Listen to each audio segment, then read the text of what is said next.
chegamos ao fim da nossa caminhada do pão de queijo. Então estamos bem próximos da nossa prova. Essa semana, já é aquela semana para a gente dar uma relaxada, para a gente tirar o pé do acelerador dos estudos, né? E dar uma revisão naqueles pontos ainda que a gente não está muito seguro. Agora, não adianta desespero.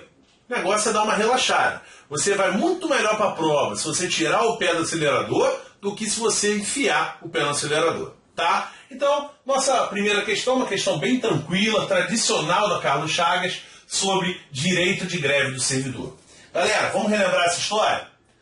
A gente sabe que a Constituição Federal, lá no artigo 37, inciso 7, ela estabelece o direito de greve do servidor público em geral. Galera, o que eu tenho que lembrar? Primeira coisa, servidor público, ele tem direito ao exercício da greve? Tem. Ele tem direito de greve, que é constitucionalmente previsto. Só que o exercício desse direito de greve, ele tem que ser regulamentado por uma lei específica. Primeiro detalhe, é uma lei específica, ela só vai tratar desse assunto, direito de greve. Ela não vai falar de mais nada. E a Constituição, ela não me diz que tipo de lei é essa. Ela não diz se é uma lei ordinária específica ou se é uma lei complementar específica. Tem que saber? Tem que saber. Bom, galera, macete, 99% dos casos funciona. Quando a Constituição não me diz que tipo de lei é, eu vou subentender que é uma lei ordinária e específica. Então, quando a Constituição quer dizer lei complementar, ela escreve lei complementar. Quando ela não fala nada, é uma lei ordinária específica. E diga-se de passagem, até hoje essa lei não foi feita. Até hoje não existe a lei ordinária específica regulamentando o direito de greve. Isso até foi alterado pela Emenda Constitucional 19 de 98. Antes da Emenda Constitucional 19, a regulamentação do direito de greve tinha que ocorrer por lei complementar. Agora a Constituição dá uma aliviada, é uma lei ordinária. E mesmo assim, após 27 anos de Constituição, né, até hoje não foi feita. E segundo o Supremo Tribunal Federal, e a FCC já cobrou isso, essa norma, né, sobre o direito de greve na Constituição, ela é dita uma norma de eficácia limitada. O que é isso, Gustavo? Ela é uma norma que estabelece um direito que só pode ser exercido após a regulamentação. Eu costumo dizer que o servidor ele ganhou, mas não levou o direito de greve. Ele tem previsão constitucional, mas o servidor ele não pode exercer esse direito de greve. Não é um movimento legalmente reconhecido porque falta a norma regulamentadora. E o Supremo Tribunal Federal, já cansado de tanto recomendar que o Legislativo fizesse essa lei, ele falou o seguinte, ó, a partir de hoje, servidor ele tem direito à greve. Isso depende de regulamentação.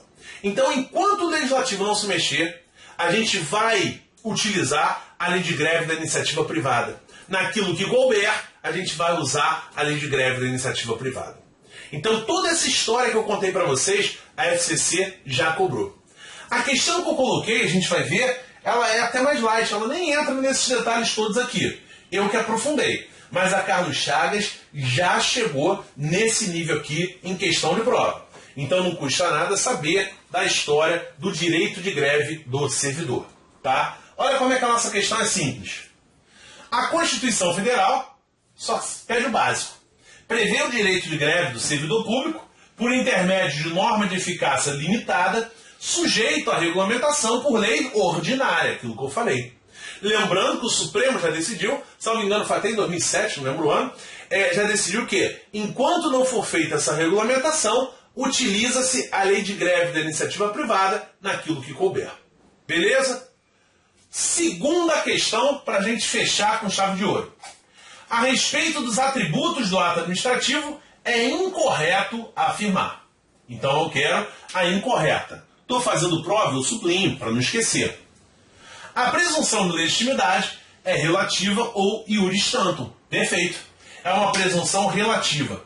Até prova em contrário, presume-se a legitimidade do ato administrativo. Então, uma presunção até prova em contrário, ela é relativa. Se você não concorda com o conteúdo do ato administrativo, você entra na justiça para anular esse ato, por exemplo. Então é uma presunção relativa ou iuris tanto. A imperatividade ocorre naqueles atos em que impõem obrigações a terceiros, independentemente de sua concordância. Perfeito. Querendo ou não querendo, eu vou te impor o decreto do prefeito. É a história que eu sempre falo em sala de aula. Toda vez que eu chego lá no tribunal, eu tenho que botar crachá. Por quê? Porque existe uma determinação do presidente do tribunal, uma portaria, que obriga o uso do crachá por servidor. Ele perguntou se eu quero usar? Não, ele impôs a vontade da administração. É a imperatividade do ato administrativo. Letra C. O ato administrativo pode ser praticado pela própria administração pública, independentemente de intervenção do Poder Judiciário em face da auto-executoriedade. Perfeito, né, galera? A gente sabe que, como regra, os atos administrativos, eles gozam da auto-executoriedade. A administração pode executar diretamente os seus atos sem manifestação prévia do Poder Judiciário. Beleza. Letra D de dado. Olha a casca de banana.